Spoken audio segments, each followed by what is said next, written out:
What's up, brother? You know, we've been working hard for a long time, you know what I mean? And this is basically makes me happy, and to see my dad that he's able to buy himself, you know, a house with a big private gym. I know there's a lot of things that we could accomplish, and there's a lot of things that we could give back, not only to our people, but to our community. You know what I mean? We got a lot of fighters here. One of our friends painted this. He goes to the first Benavidez boxing gym, the one in Burien. He paints them all himself, so he's a talented brother. So but yeah, this is my dad's design, you know what I mean? This is actually my first time, you know, starting training camp here in this gym. Stretch it down, pull it up. Ready, go. 10, 9, 8, 7, power, 6, 5, power, 4, power, 3, 2, one more. Good, under here, roll under the bed.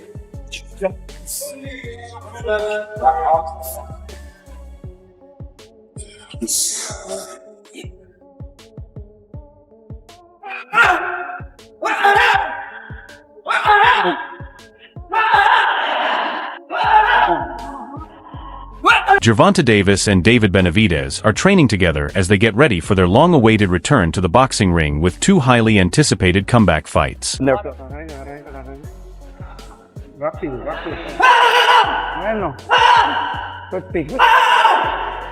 seconds!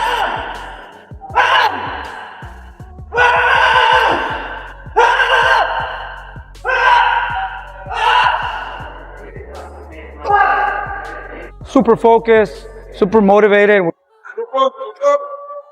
You gonna feel all this shit we gotta do? Look, hey Tank, we gonna go 35 for 12.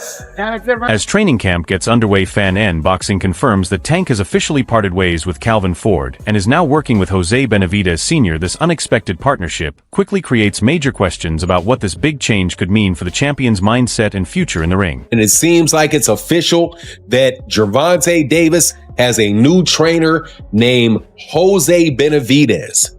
In this video, though, because there's a lot of conversations going on about what this means for Gervonta Davis as far as his skill set, as far as like his motivation to be in boxing, and whether or not Jose Benavidez Sr. can ignite that fire in Gervonta Davis. Well, in this video, I want to talk about that, but I also want to talk about a real reason for what took place in Gervonta Davis's camp. And one of the reasons that he's no longer with Coach Kenny and Coach Calvin. And I think it's an important thing to say, because it's not all on Coach Calvin, it's not all on Coach Kenny, and it's not all on Gervonta Davis. He then reveals a toxic situation built on betrayal, explaining that the real fallout began after paid informants entered the fighters' close circle. A deeper story of greed comes to light as people they trusted started giving away private training camp secrets just to make fast money. I have been paying attention to that camp for a while. I know people in that camp.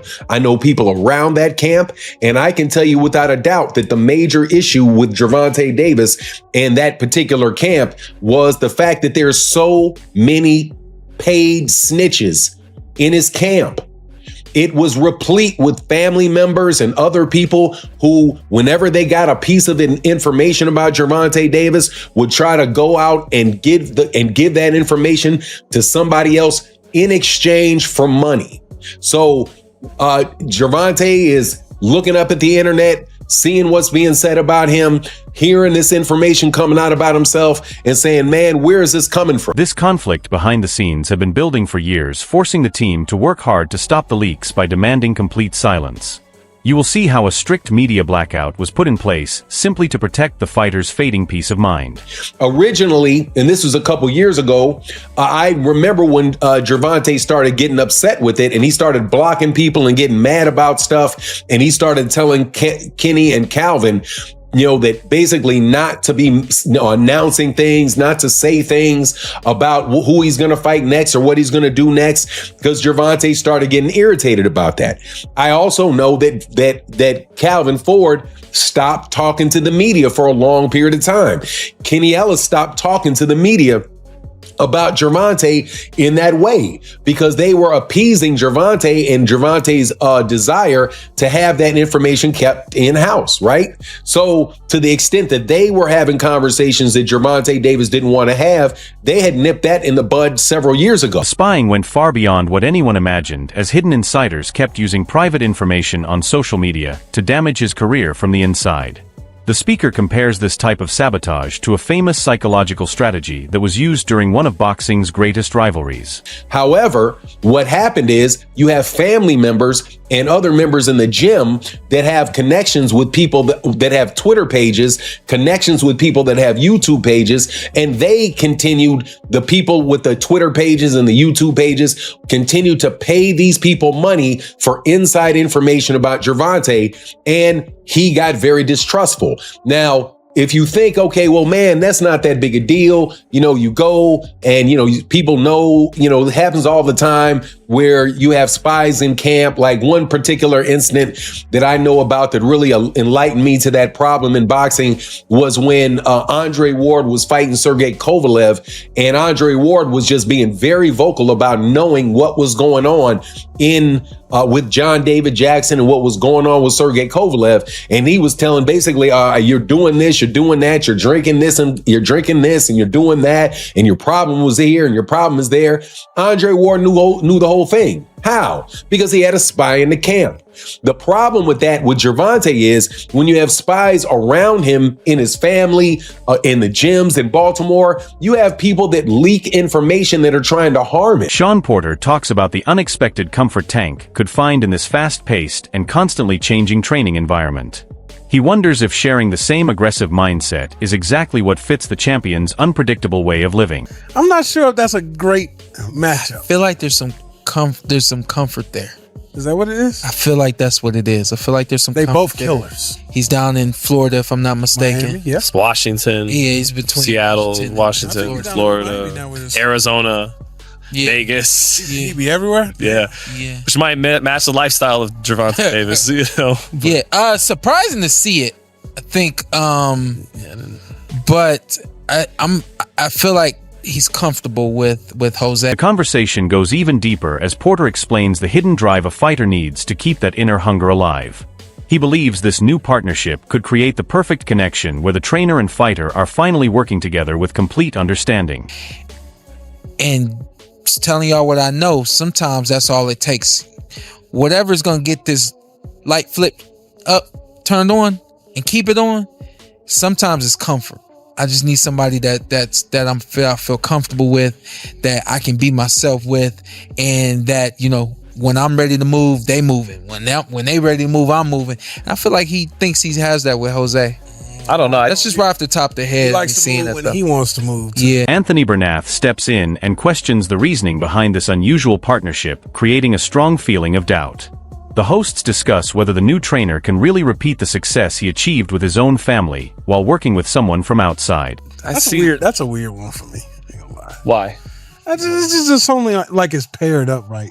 Like I feel like Jose can definitely train his son. I'm not sure about everything. Yeah, that's what I was gonna say. We seen him train Jose and David, and then also Pacheco and Rayo. Jose Rayo, yeah, and Pacheco as well.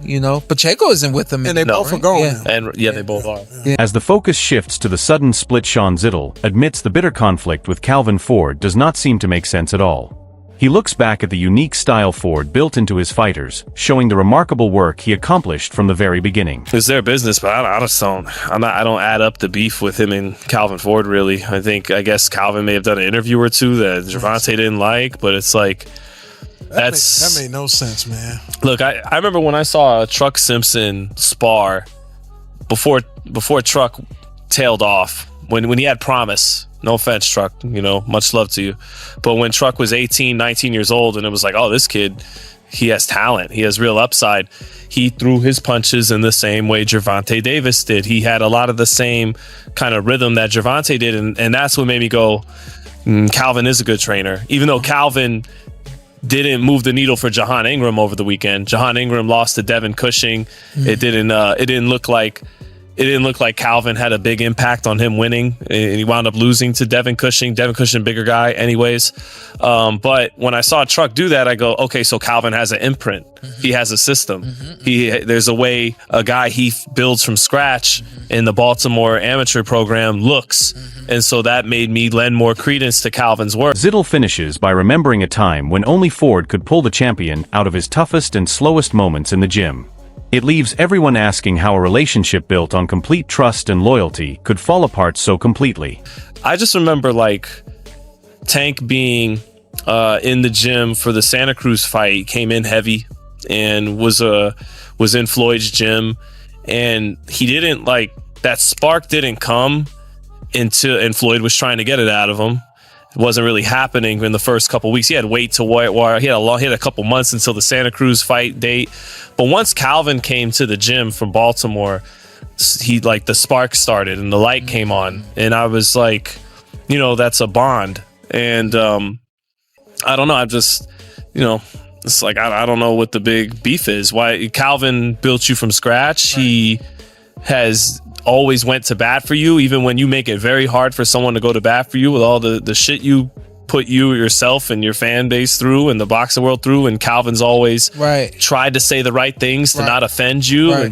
But hey, While Tank has officially started this intense training camp with Jose Benavidez Sr., a cloud of uncertainty still surrounds what comes next for his career. Rumors first claimed that a huge fight with Kid Austin had already been finalized, but there has still been no official confirmation to back those reports. Davis and Floyd Schofield are edging a little bit closer to a fight. What are you hearing from that end? Yeah, I'm hearing all positive. I'm hearing these negotiations have been progressing in a very positive way between the sides of Gervonta Davis and Floyd Schofield. Now, we have not seen Gervonta Davis in the ring since that disputed draw against Lamont Roach early last year. We have not seen Floyd Schofield in the ring since the stunning one-round knockout over Tevin Farmer last June. There were some plans back in April to get Floyd Schofield into the ring, but he and his father, who's also his manager, who's also his co-trainer, they said, we don't want any kind of stay busy fight. We want a world title fight, and they want that fight against Gervonta Tank Davis. Again, I am told a lot of positive progress to the point that they're discussing dates for this fight. They're discussing September, late September, or early October to match Floyd Schofield against Gervonta Davis for that WBA 135-pound title. All right, I got one more for you. Making the situation even bigger, Gervonta Davis shook the boxing world by delivering a strong knockout warning to both Shakur Stevenson and Devin Haney. This unexpected message has raised the excitement even higher and left fans wondering who will be the next fighter willing to step into the ring against him. I said to this, right? And I don't hide it. I said that I think that there's 3 people in the world that I think that could beat Tank. That would be Devin, that would be Shakur, and Tank Davis himself. Yeah, right. You got the last one right. That's the only person that can beat me, Gervonta Davis. That's the only person. Them niggas cannot touch me at all. They all been in the ring with me. They all been in the ring with me. They all been in the ring, and I cracked both of them. I feel you, but check this right there. But okay, so you telling me you cracked both of them, right? But I was also told that Devin got the best of you in the last sparring session. He didn't get no best of me. He did not get no best of me. He jumped right off the plane and sparred Devin. Right off the plane. No best of me. He didn't get no best of me. Let me something, man. You can go on the internet. And I sparred him twice.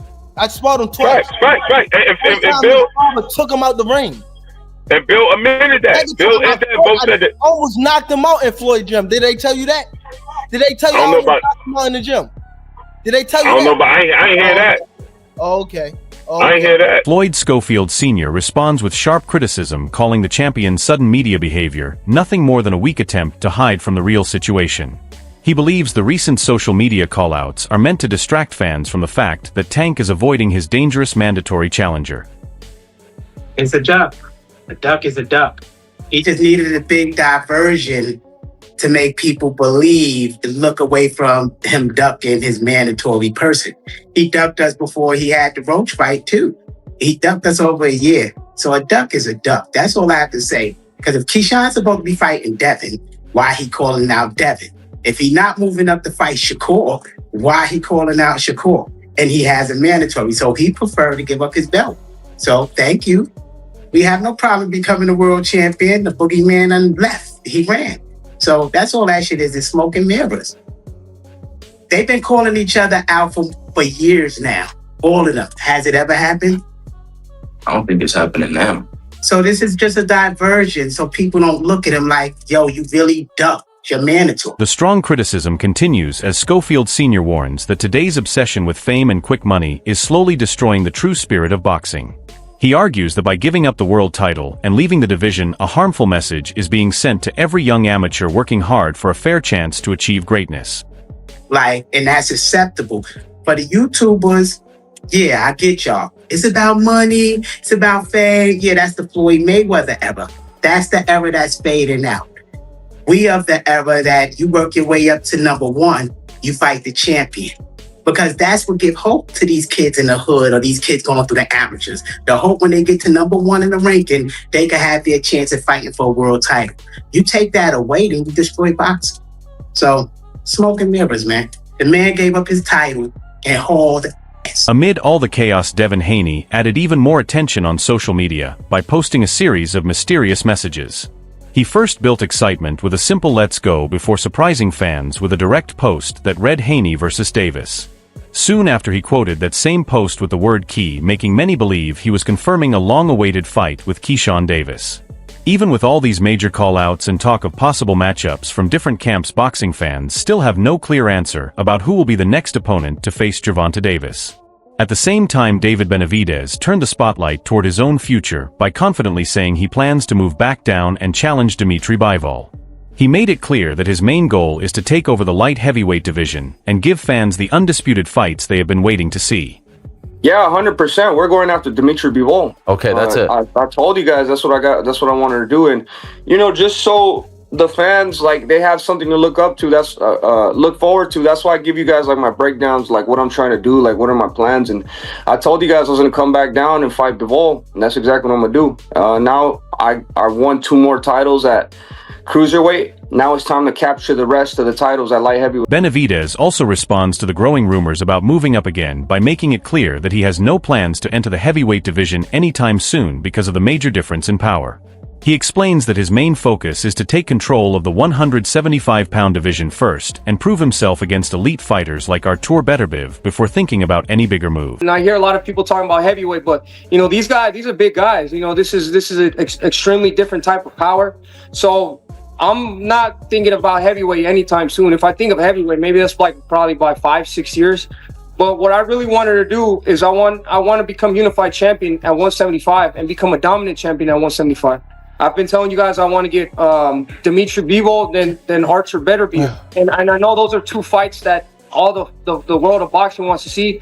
So right now that I can make 175 comfortably, I feel like we got to make that happen first. The story takes another surprising turn as Jai Opataya steps forward and openly challenges Benavidez, putting the entire boxing world on high alert. This unexpected call-out brings a new level of uncertainty as fans begin wondering if the Mexican monster could be drawn into a huge cruiserweight showdown instead.